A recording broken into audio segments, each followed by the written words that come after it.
Genau.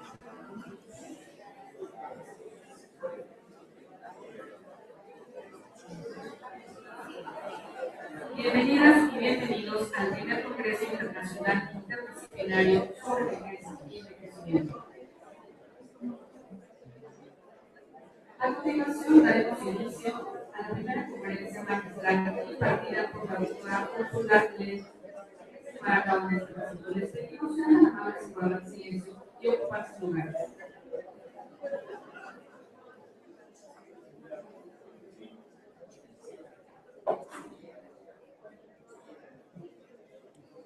Les pedimos también sean tan amables. Ja, toll. You know, I think that there is no lift. There should be lift here. No, Lift in the building. Because, you yes, but it's possible for me. I need time, but then it will be okay. the question, I think, is rails. Yes. The rails. As a rail. Rail.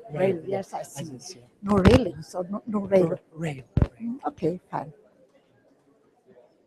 If you like, we can just see. If you want to do it, yes, why not?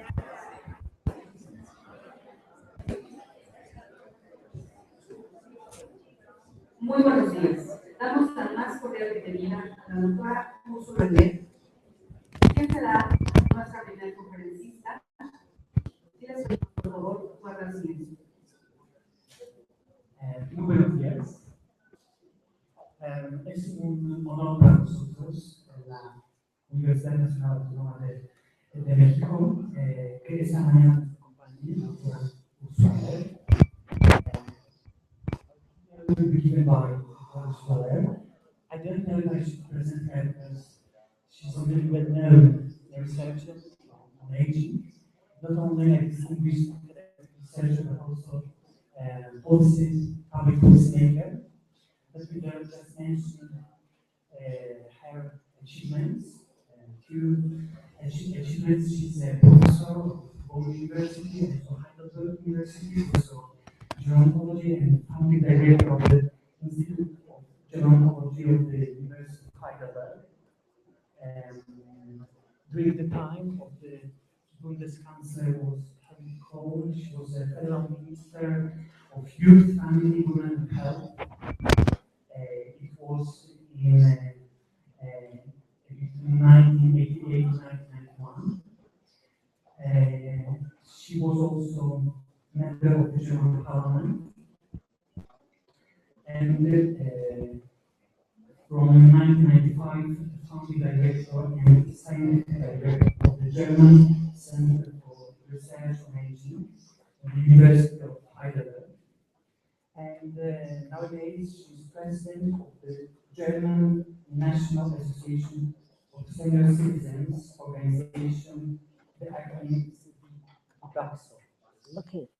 And the author of more than 900 publications, scientific. She focuses on psychological development, lifespan psychology, education, social psychology, family studies, and demographic change. So please join me in welcoming Professor Ursula.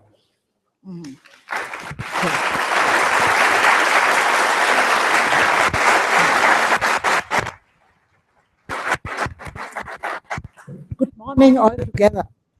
Thank you very much, Dr. Czarnecki, dear colleagues, ladies and gentlemen. And let me say good morning to the adolescents of yesterday and the day before yesterday, and also to the senior citizens of tomorrow and the day after tomorrow. You must know, all of us, we are aging from day to day, from week to week, from month to month, from year to year. We are getting older. But it's not so important how old one will be, but how one will get old.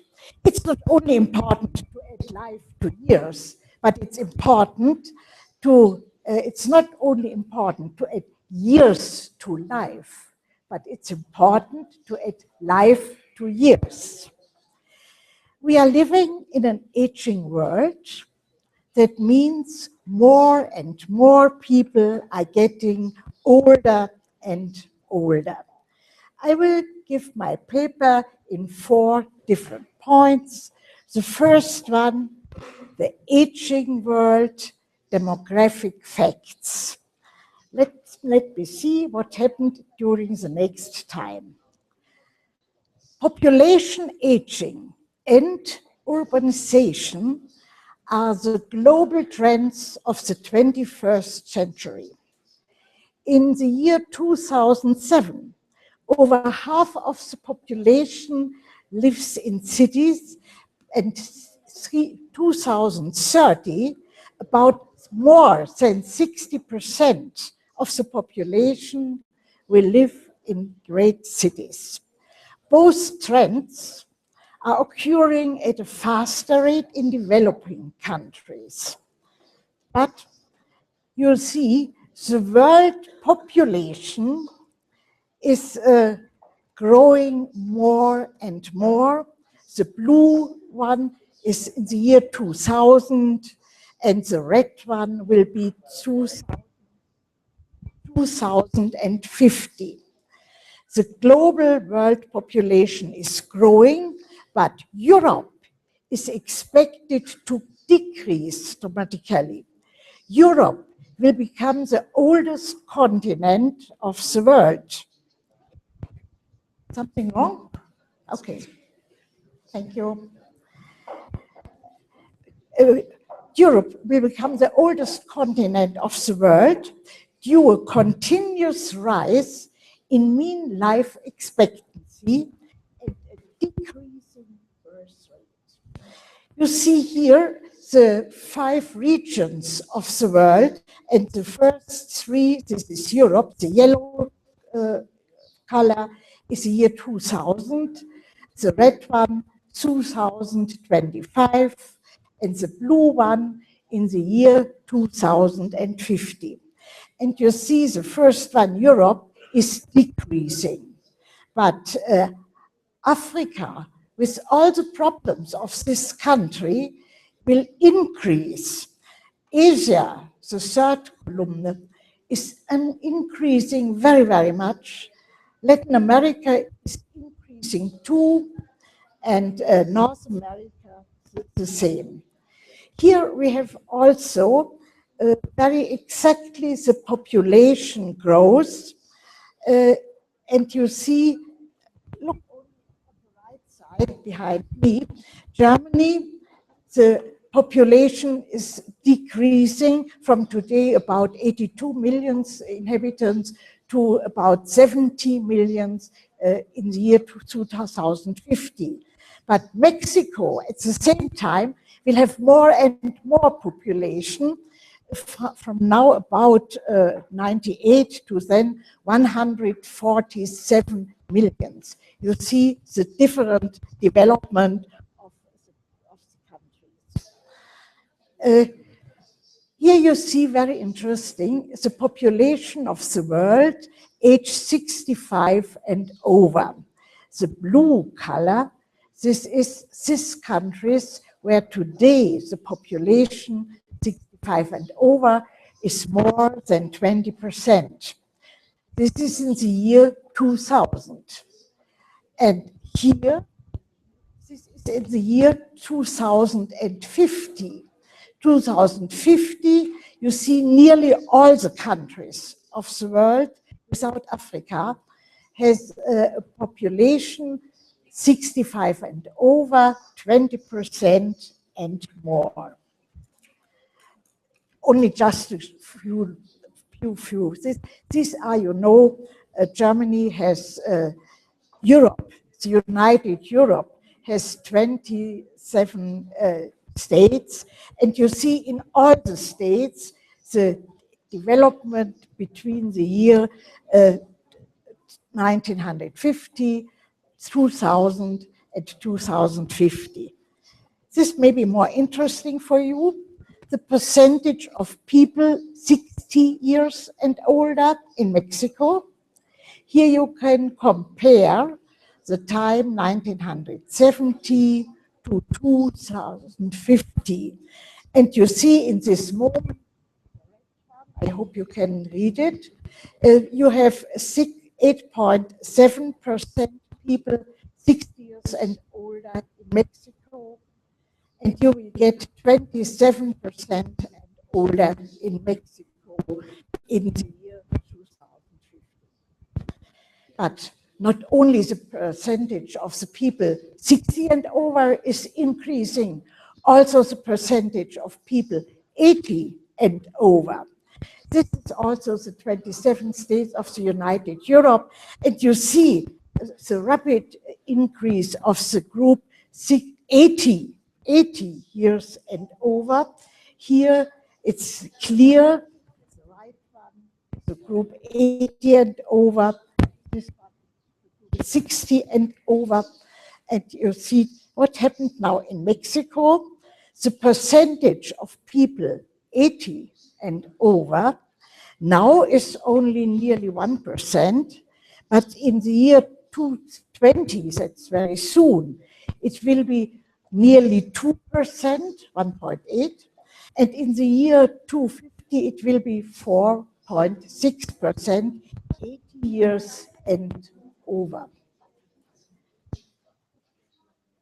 You know, this is the situation in Germany in the year 1910. There we have had a pyramid.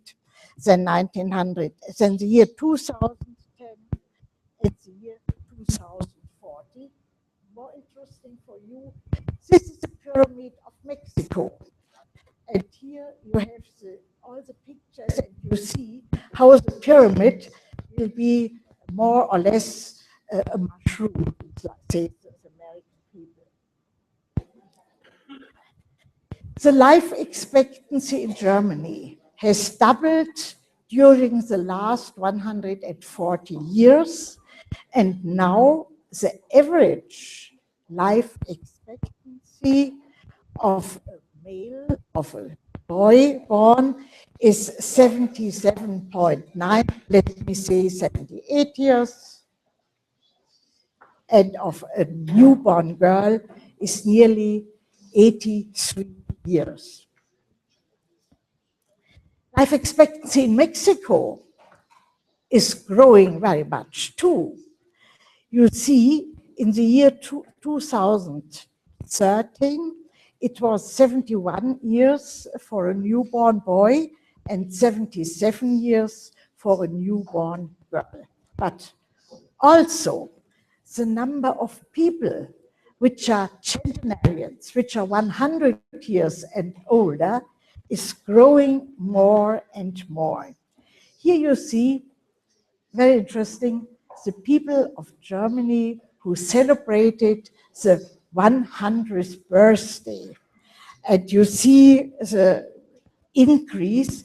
In the year 2014, we have had 6,611 people who celebrated the 100th birthday. And also the 105th birthday celebrated in the last year 616 persons. You see a very, very old population we have in Germany. Here I have the numbers of Mexico from the WHO Atlas from 1950 to the year 2050, and you have all the numbers. Germany with around about 82 millions of inhabitants, and the number of centenarians, the red one, from 7.2 thousand to 114,000 centenarians we will have in the year 2050. And Mexico at this time will have 9,700 centenarians. Aging is very different in each country. Aging has many different phases. Aging itself is not only a biological process, but it is a process determined by a number of biological, social, and ecological factors which are influencing the lifestyle, which are influencing your behavior, which are influencing the aging processes. There are great differences between people of the same age group, of the same chronological age, also within the same country. There is a competent and wise senior who is able to manage his own life also if he's 90 or 100 years of age, and who is going to sport opportunities, who is doing something on the computer, but also there is the ill, the helpless, and the dependent senior who needs help and support if he's maybe 60 or 65 or so on. Here I would have had two very nice pictures. Yes, yeah. There are two people, both of them are 63 years of age. On the left, this is the mother of Albrecht Dürer, and in the year 1514. And the other one, you have seen it, is Sophia Loren, in the year, also it's the same age, 63 years, in the year 1997. You see two people of the same age group in different times. Okay, but aging doesn't mean to need care.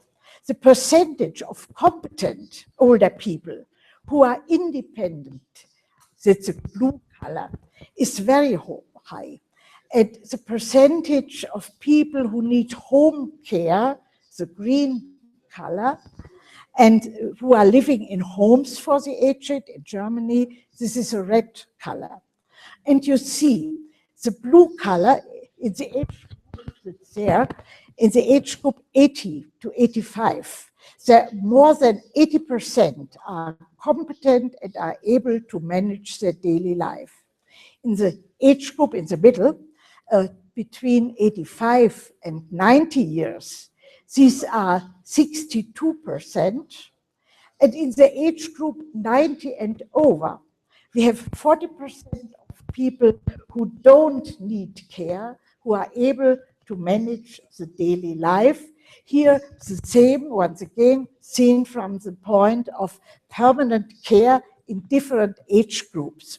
In the year 2011 in Germany, and you see 80 to 85, only 20% need care, 85 to 90, 36%, and 90 and over, 57% need care. But we have another problem.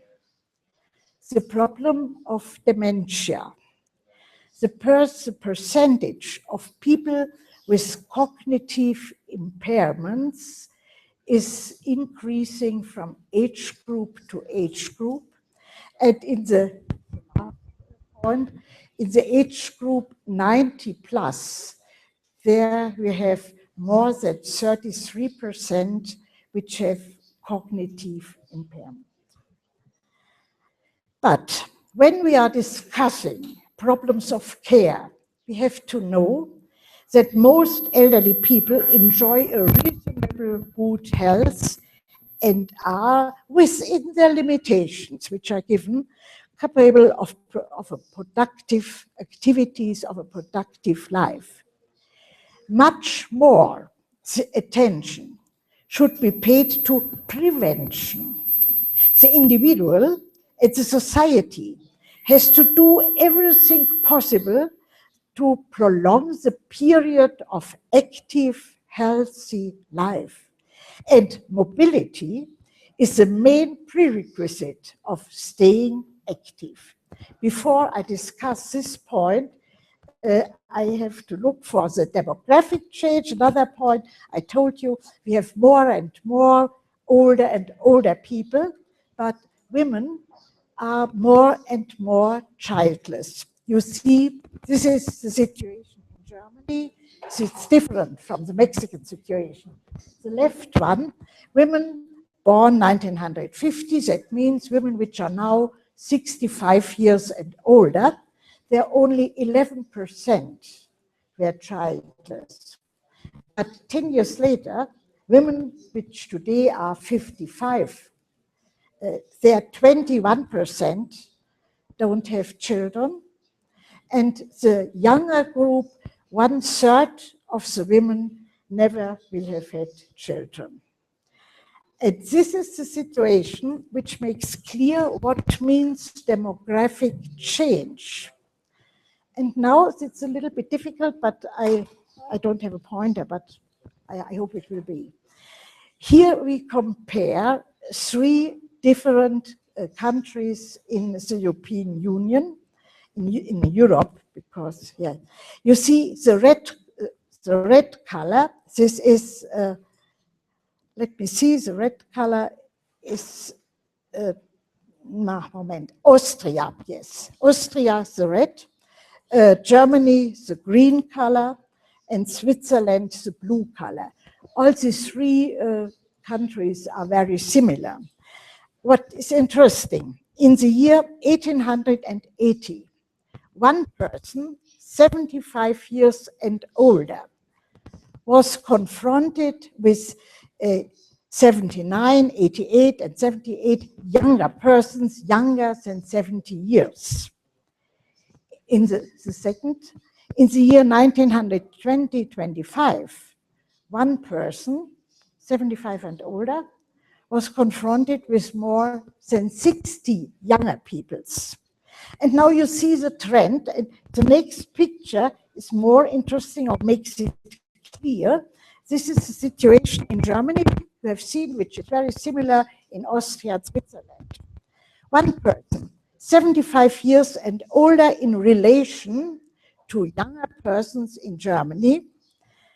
And here once again, in the year 1890, one person, 75 and older, was confronted with 36 persons younger than 20 years, with 23 persons between 20 and 40 years, and 15 persons 40 and 60 years, and 5, the red color, for 60 to 75.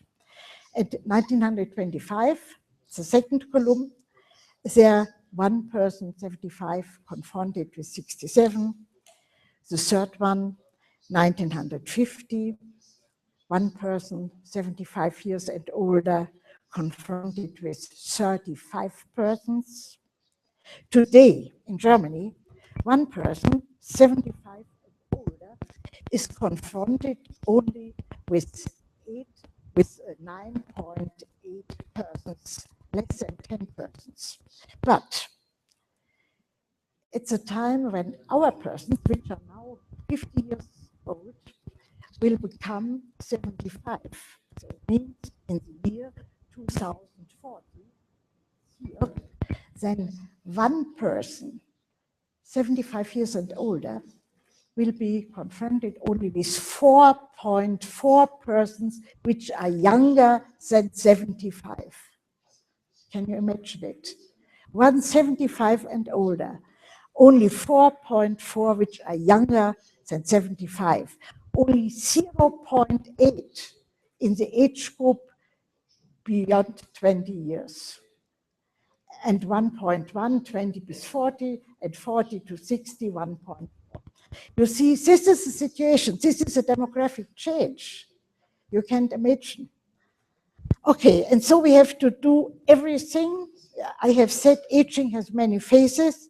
There is a very active old people moment, what is here. So we have to do everything for an active aging, for a healthy and competent aging. And this is the second point which I will bring now. Active aging is the process of optimizing opportunities for health, for participation and security in order to enhance the quality of life as people aged. The World Health Organization in the year 2002. Active aging means well-being, means quality of life, means life satisfaction. But what is active aging? Prevention. We have to do everything. The importance of physical activity, of mental activity, and of social contacts, of social activities, as well as healthy nutrition, must be understood from childhood on. What's that?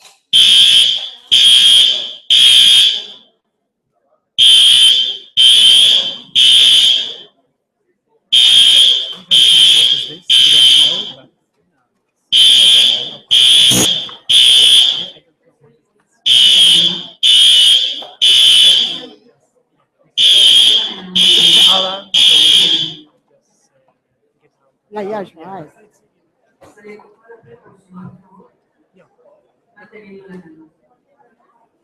What's La salida de emergencia que se encuentra en esa escalera, del lado del presidio, los que están abajo, por favor. So we have to just go You have to go out.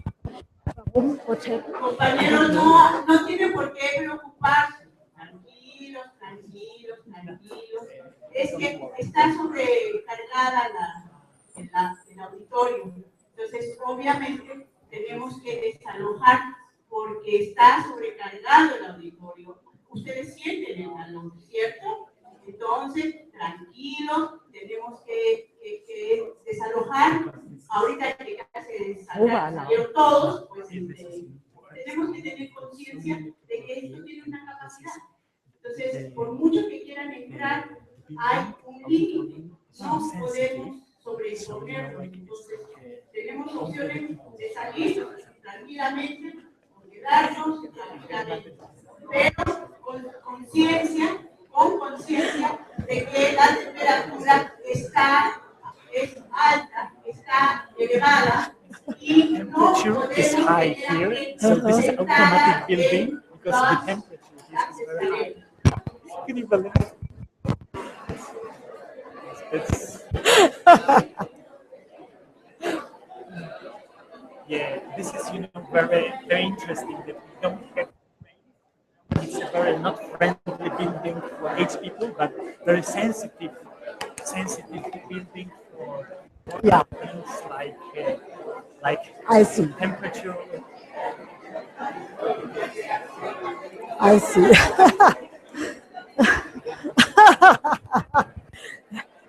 And Das war Gott sei sensitive. Dank kein Erdbeben, no earthquake. This is, like sensitive building.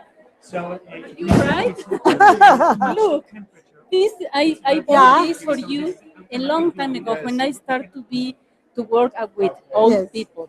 Yeah, And really, yeah, yeah. I love you and I want to talk with you after because I learn a lot about you. Vamos a tener la mentoría a la 1. Usted está inscrita en mentoría. Híjole, no me puse. Pero puedes hacer que me permitan. Ah, sí. Sí, tú vas a estar. De Lucía Aranda. Sí, ya tiene programa. Busca mentoría a la 1. ¿Sí? Okay.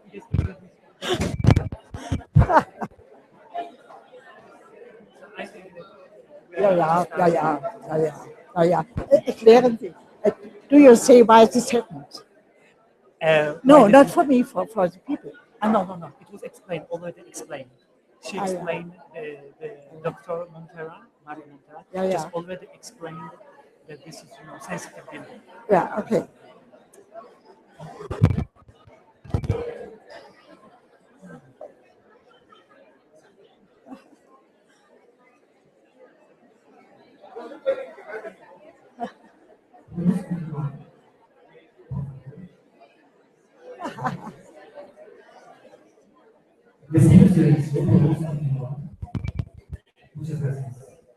Okay. Let's go on. This was a training in physical activity for all of you. And also a training in reaction time. Okay, physical activity is quite necessary. And to do it from childhood on, aging is a lifelong process. Which kind of physical activity is necessary? Health and well-being do not necessarily decrease with increasing age, but you can find health only there where you are fighting for it every day. And we have fought for them now at this moment.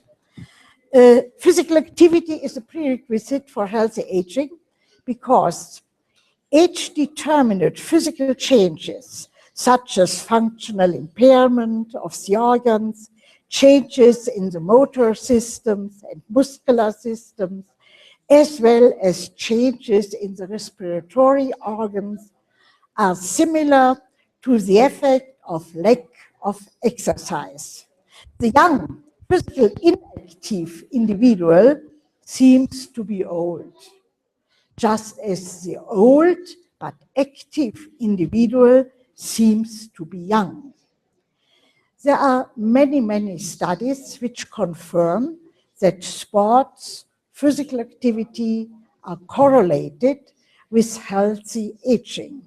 Physical activity also affects the well-being in regard to certain mental abilities, to cognitive functioning, to subjective well-being, to social skills and self-concepts. Memory and learning ability are also influenced by physical exercise. Sport is an activating factor, stimulating social contacts and structuring the daily life. Sports and physical activities, there is a European research done and published in 2013, and there you can read that 40% of the citizens of the European Union say that there does no exercise, no sport, at least once a week. Men exercise more sport than women in Germany, in Europe. Sports and physical activities are decreasing with increasing age. 22% of the age group 70 plus are doing sports. Citizens of the Nordic countries in the Netherlands are the most active one, most Sweden, Finland, Denmark, Ireland, Netherlands, and Slovenia. There the people are more active in sport, in the others they are not so active. In 20 member states, the majority of the elderly, 60 plus, does not exercise sport. 60% of all the citizens of the European Union. Bulgaria, 82%, Greece, 79%, no sport. Hungary, 71%, Romania, 69%. You see, so it is. Sports and physical activity, there is a high correlation between education and sports. There is also a correlation with the financial situation of the people. Informal physical exercise, cycling, walking, dancing, gardening, and so on, these are doing a high percentage once a week. Many citizens of the European Union prefer outdoor exercise and using indoor sports facilities, less using indoor facilities. Now we have to ask here, there are different kinds of sports, and this is coming especially from the Asian countries. There you find the possibilities to do sport outside the home, to go on the street, to go through the wooden areas, and then you can find sport possibilities. Here once again. Most elderly people know very well the positive effects of physical activity and sport, but they behave not in this way. And so we have to ask, what are the motivations and what are the barriers to sport and physical activities for elderly people? Maybe you know Welford, one of the elderly geriatricians. He's coming from the United Kingdom and then was teaching in Australia. And he created the motivations barrier theory, very similar to the cost-benefit theory. And Welford in 1976 said, the individual will undertake an activity only when the anticipated benefit or the expected gain of this activity is higher than the related costs or the necessary efforts. With increasing, and this shows the next picture, with increasing age, motivations for some activities is steadily decreasing. People very often don't realize the benefits, and so the motivation is decreasing, while the inhibiting factors, the costs, and the necessary efforts are increasing. Here you can see it very exactly. As the motivation is going down during the years, during becoming elderly, and the barriers are more and more. And so we have to ask, which are the motivations or the expectations for sport and physical activity? And we found in our studies, physical and psychological well-being. I feel better after physical activity, or fun and pleasure, or physical fitness, or relaxing, or social life, to meet other people. That's also motive, to meet other people when I am doing sports. My self-esteem will increase. Resistance to illness, to health, and mental flexibility, mental fitness too. And what are the perceived barriers to physical activity? And there, I feel good without sport. Why shall I do some sport? Why shall I do some physical activity? I have enough other hobbies. Or no interest, no time. Or handicaps due to the health status. Or the mainly negative physical self-image. I am not young and very nice to see. The individual, the unsuccessful sport biography, a fear of having social contacts, of not being accepted by the other people of the same group, but also there are ecological conditions, unfavorable transportation system to come to sport areas, or unfavorable opening hours of sport facilities. The swimming pool isn't opened in the early morning and in the late evening, or uncomfortable dressing rooms, too small, no possibility to sit down, or too cold water in the public swimming pools, no information about sport opportunities. And so we have learned, while elderly people who are not active, who are not exercising, some few mainly, I would do it if it's necessary for my health. That means health promotion qualities of sport as a potential motivating factor, stressing instrumental motives. There is an emphasis on expressive motive, just for fun, people who did just for fun sport by older, which are active in sport. Consequently, the expressive motivation must be increased and the enhanced and to stimulate an engagement in sport of elderly people. Motivation of physical active seniors, I told it, physical activity is fun. To realize that you can achieve something. You just feel good during and after the activity. You are together with other people. And the motivation of physically inactive people, you have to do something for health because the doctor told me to do it. You have to do something against high blood pressure. You have to do something against. You see, there are different motivations.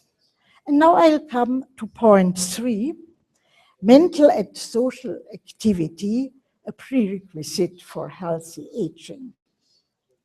Mental activity Many studies have shown that mentally more active people, individuals with a higher range of interest, a farther reaching future time perspective, and a greater number of social contacts reach old age with greater feelings of psychophysical well-being. Cognitive activity is essential for healthy aging. Elderly persons must be given mental tasks. They must be challenged to mental activity. Reduction in mental activity can speed up the processes of aging. Functions which are not used decrease and get lost. Lose it or lose it.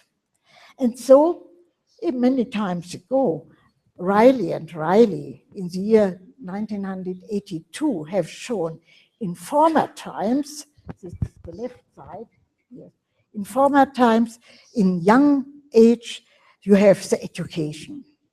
In adulthood, you have to work very hard. And in old age, you will have leisure time, free time. But today, the right side, you know, we have to learn from the beginning of our life till the last hours of our life. Lifelong learning doesn't stop if you have finished your job. Lifelong learning is necessary for all of us. And we have to not to work very hard, not in sense of an occupation, but to do something during the whole life. And we should have also leisure time during the whole life. What can be done during the life? There was a German saying that was in German, was Hänschen nicht lernt, lernt Hans nicht mehr, in English.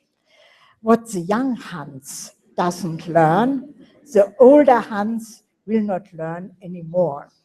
But this was wrong. Our parents teach us this. This is not true. It is disproved in many studies. You can learn in old age. And I know an elderly lady, 94 years of age, which was able to learn to use a computer. She was living in a home for the aged, and the director of the home of the aged has had a 12-year-old son, and the son visited some of the inhabitants of this home for the aged, and so he had a speech with the 94-year-old lady and said, do you have children? Yes, where are your children? Oh, one is living in Australia, far away, and I never will see him because it's very expensive to come here, and I only call once a month because also this is very expensive. And then the young boy, the 12 years old, took his computer, contacted the son in Australia, and he visited a second time this old lady and said, you want to see your son? Oh yes, I want to do, but sorry, it's not possible. And then he Skyped with him, and he has the old son, and the mother saw the old son, and he was speaking with the son, the 94 with the son in Australia. And he took the laptop around and showed her where he's living and so on. She was happy. And then she needed 3 weeks. And during 3 weeks, she was able to Skype with her son. She could learn it, everything. And we have also had another Beispiel. Some weeks ago in our television, there was a picture, not a picture, a cinema television of the 100-year-old Facebook grandmother. And the Facebook grandmother learned in the years when she was 100 years of age, she learned to contact her children, her family, and so on. You see, learning is possible. But on the other time, we have also a study of onliners and offliners. Onliners in Germany, there you see in the younger age, 14 to 20 years, they are nearly all of them 94% of the male and 92% of the female are online. In the age group 50 to 60 years, these are only 80% of the male and 73% of the females. In the age group 60 to 70, only 67 for males and 54 for females. But in the age group 70 to 80, only 46% of the male and 24% of the female are onliners. And in the age group 80 plus, only 23% of the male and only 8% of the female are able to use the computers, are onliners. And in the future, this will be quite necessary to use it. Social activity is a prerequisite for healthy aging too. You have to fight against social isolation. People have to be active and engaged in many social roles. So you are getting stimulation and information. You may be getting stimulation and information. You may discuss your problems with other people and problems of the world, of the political situation. Many studies have shown that the feeling of being needed is highly correlated with the quality of life. And a policy for the aged, however, should not be determined only by the question, what can be done for the aged? It also should be asked, what can the aged person, excuse me, a little bit I know. What can the aged do for the society? Integration and participation are quite necessary. It's helpful for the aging person, but also helpful for the society. And 30% of the elderly are doing something. I will hurry a little bit. Butler, many of you will have heard this name. Butler, a very famous geriatrician of the United States. He said, the participation of older people enriches society economically, culturally, and spiritually. Health and productivity are closely connected. The loss of one may entail the loss of the other and so lead on dependency. Decline in mental, psychological, and physical activities and incompetence, whereas productivity, participation, responsibility, and the feeling of being needed have a favorable effect on health. We have to recognize that health and productivity are interacting conditions. The unproductive human is at higher risk of illness and economic dependency, and the sick person is limited in productivity and is therefore at higher risk of dependency. But now it's very interesting. The last point, it's a short one. I have time lost because the alarm, you see.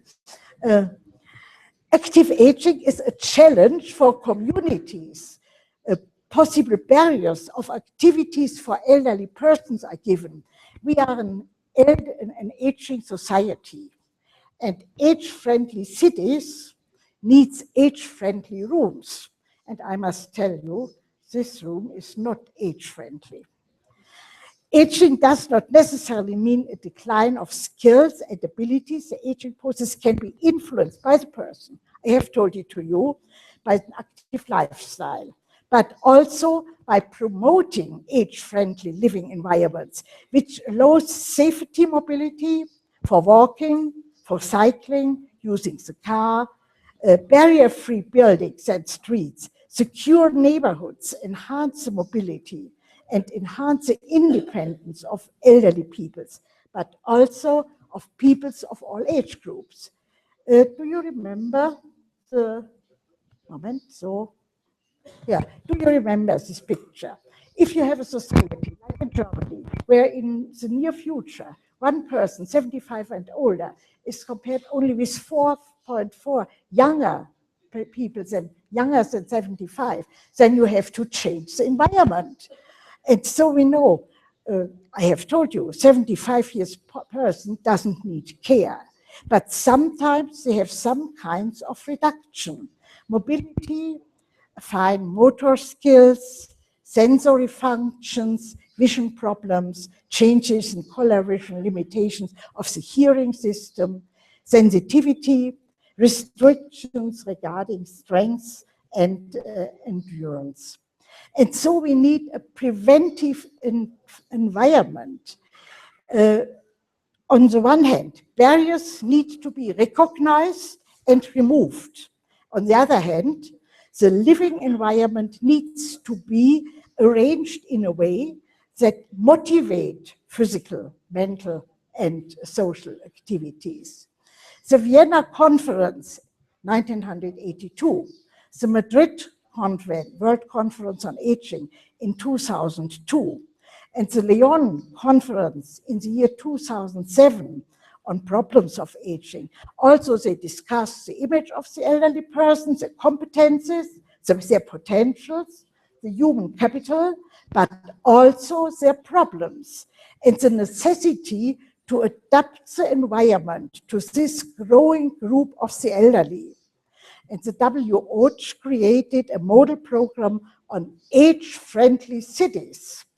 And we also, from the BAXO, we asked our people, our elderly people, yes, this is something about the BAXO, it's not so necessary now, but we asked what can be done to create a better environment, to create an age-friendly environment. And there we have a transportation system. Yes, this was interesting. The condition of pavements influences walking in the local area. Narrow, uneven, crackling, glittering looking or glassy makes the elderly people insecure and produces falls, produces dependency. 30% of people which need care are the follow of falls. Cobbled pavement, wheelchairs, rollator walkers, but also baggy-buggers are not very comfortable for elderly people. We need age-friendly cities, cities for all generations. To cross the street safely, traffic lights with visual and auditory signals, and longer periods that also a person who is not so quickly can cross the street. We need sometimes age-friendly environment to sit down if you was walking very long. Or a problem, you see, I have told it 20 years ago, but now I feel it for myself. A problem stairs without both hand railings, without railings on both sides. Public toilets, which are conveniently, street signs, house numbers. And you see the next picture there. This is the right stair. If you have stairs, then handrails on both sides and market steps that you can come in. To enter the buses, to enter the streets, the system of tickets for the buses and for the bahn, there are many things has to be done. Transportation is a key for influencing active life. Being able to move within the city determines social and cultural participation. And there something has to be changed. You see here, we have wonderful museums in Germany. I'm quite sure you have too. Wonderful. There are wonderful exponats, and you want to know who is the painter, what is the name of the painter, when he lived. And then you have to go down, and you find a very small card, the name, and so on. This has to be changed.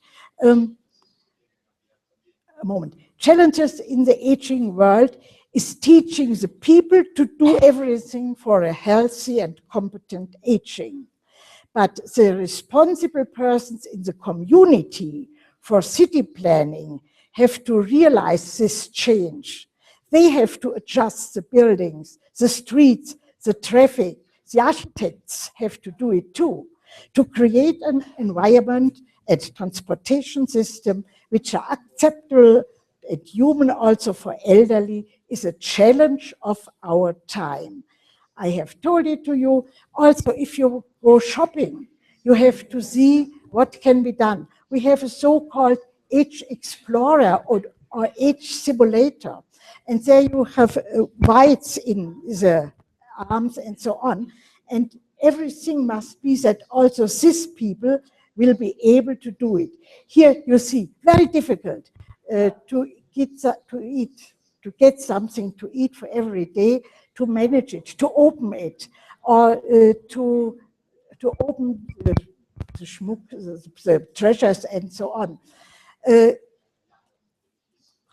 Gerontology, yes. A gerontological, ecological, and environmental approach, specially designed for an elderly population, is a relatively young but very important future-oriented field of research and counseling. Our industry has to realize the population change too.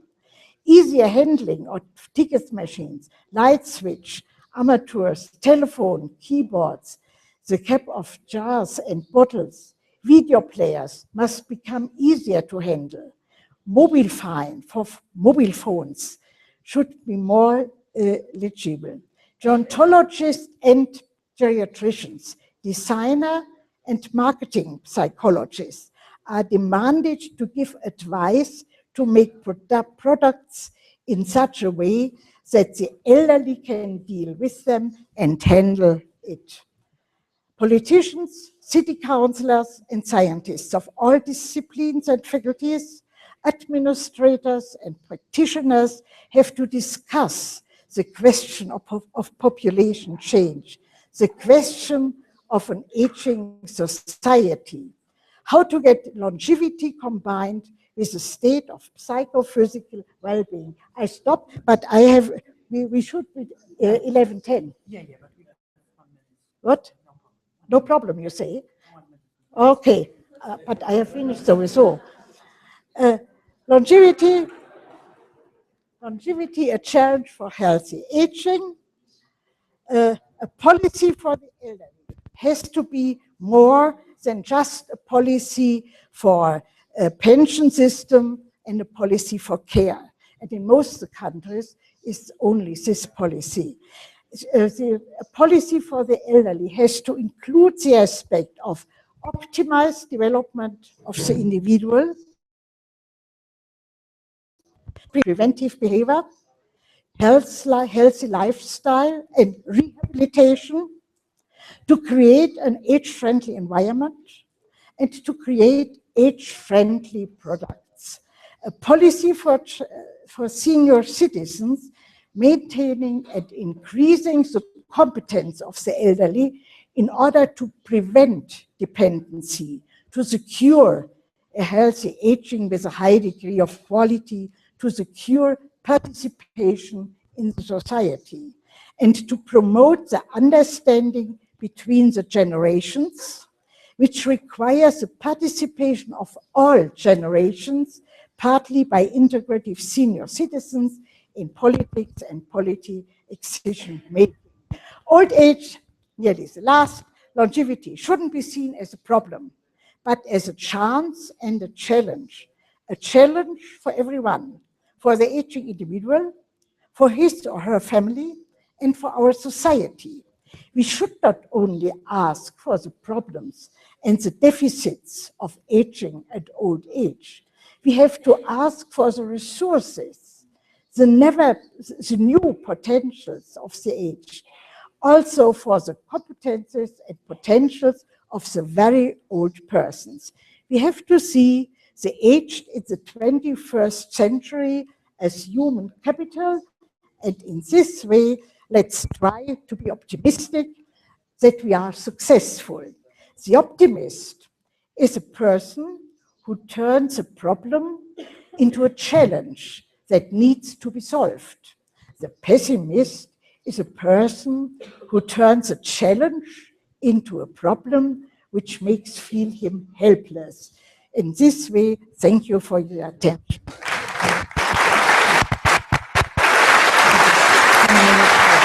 Yeah, okay.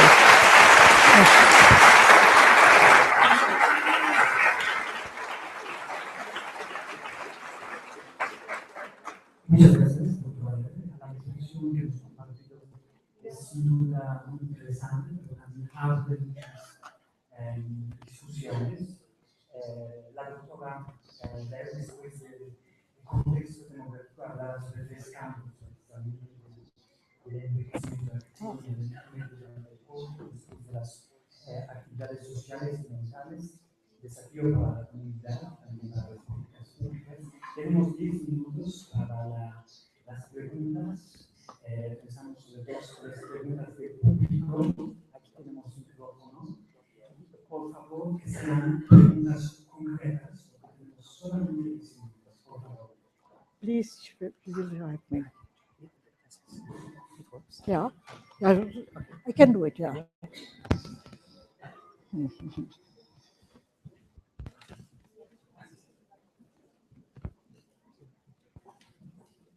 Ach so.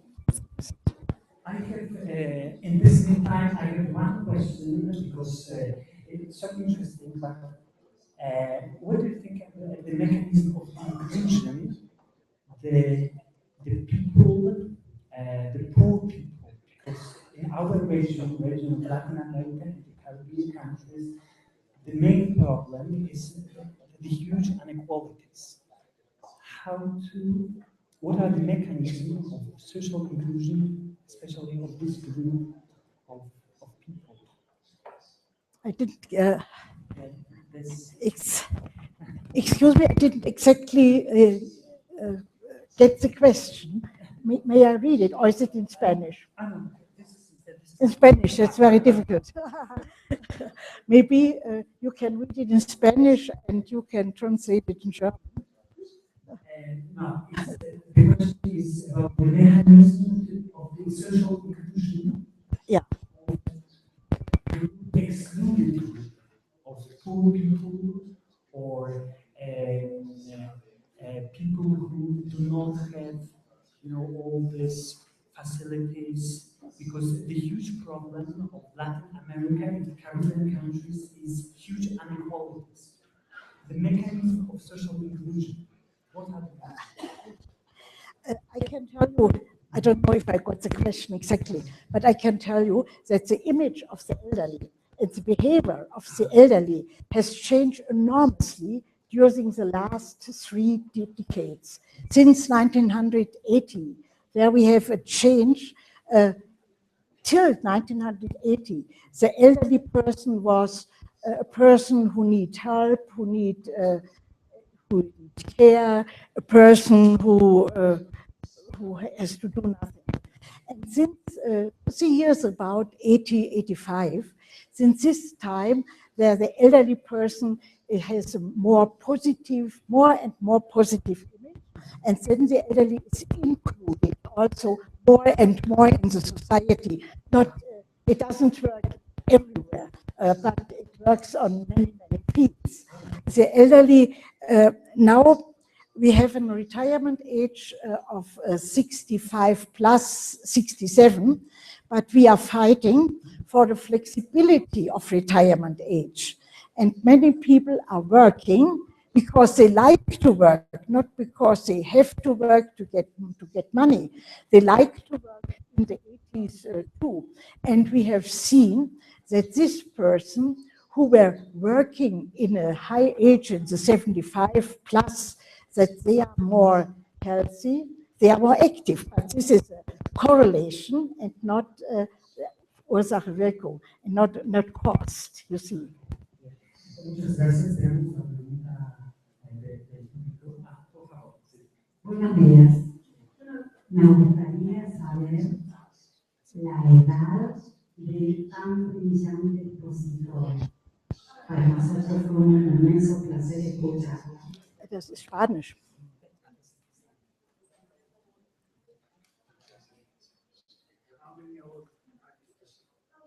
¿Cómo es?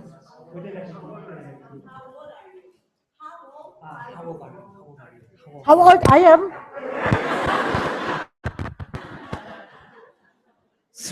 3 days ago, I celebrated my 85th birthday. 85th.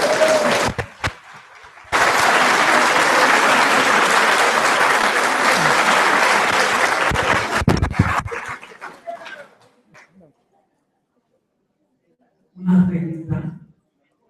Por favor, Fernando. Buenos días, Ursula, gracias. Soy Rocío y tengo una pregunta con relación a si es una regla que a mayor edad se presenta demencia, puesto que ahora ha cambiado la situación. I'm able to hear, but I can't hear any translation. It is, yes. This is dementia. Dementia. Yeah, dementia. It's a transformation of the change. Oh yes, I can tell you a lot of dementia. I have told you that in the older age group we have 90 plus. We have 1/3 of people which have dementia, but I must tell you, very often it is a pseudo-dementia. It is in reality a depression in old age, which also our doctors diagnose as dementia. And it's very interesting, you know, I think in your country too, everyone is speaking of the burnout. You know what is burnout?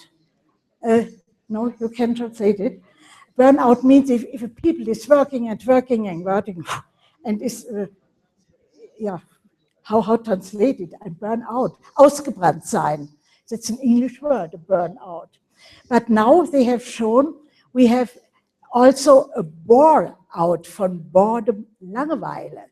Burnout have the successful people who are working, who are work alcoholics. But bore out have the people who are doing nothing. And both of them, burnout and bore out, have the same symptoms. They are not motivated, they don't be happy, they cannot be happy, and they are depressive. And many people in old age have a bored out because they have nothing to do. They are living in homes for the aged and have nothing to do. And so they are becoming more and more depressive. And many doctors diagnose this is dementia.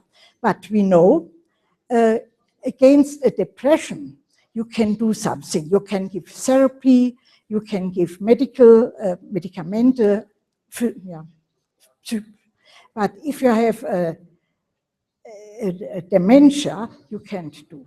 You can a little bit prolong the process, yes, but you can't therapy dementia, but you can therapy in depression. Sí, gracias. Buenos días, doctora, muchas gracias por su plática. Mi pregunta es, bueno, yo tengo claro que definitivamente en la medida en que trabajemos uniendo esfuerzos, las diferentes disciplinas, lograremos un mejor impacto en el proceso de envejecimiento exitoso. Ajá.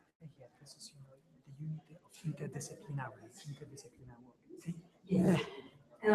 Entonces, la pregunta es, ¿cómo es que se logra un trabajo interdisciplinario en Alemania? Porque yes.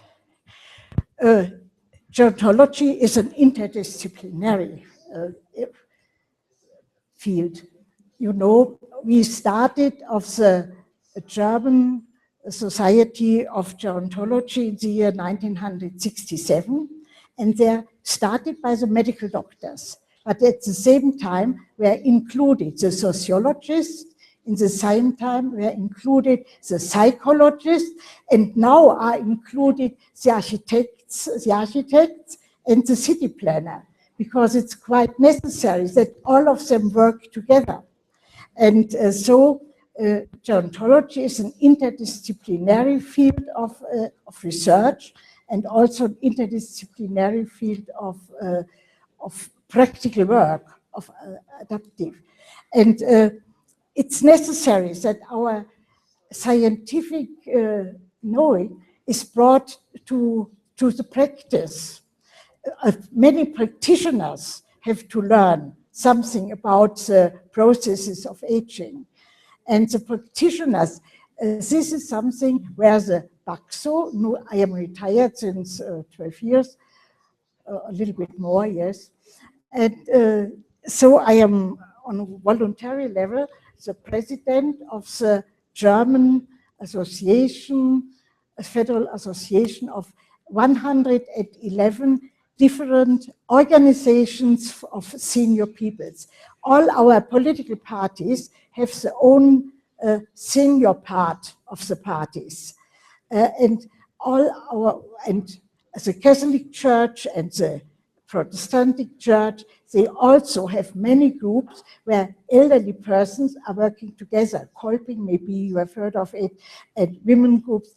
And also, we have also in our 111 parts, the Association of Alzheimer, you know, the Association of Osteoporosis. Some medical associations also are included, Selbsthilfegruppen, self-help associations, yeah. And so we are bringing our scientific knowledge to the people, and I think this is very necessary. And I ask all of you to do a lot of research, but to bring your research to the people, that the people have something from your knowledge. Okay. Muchas gracias, doctora. Algunos de ustedes van a participar en la sesión.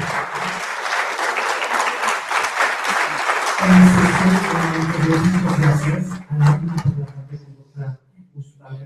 Doctora, por su destacada participación como ponente, let me just say something about English. Please receive this medal, the university medal. Oh la la! From our university. Oh la la! On behalf of our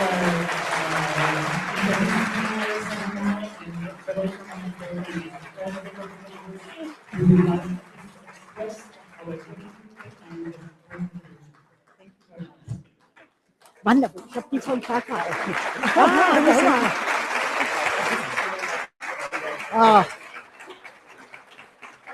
Thank you very, very, very much. Many thanks. Okay. Okay. Ja. Noch eine Pause.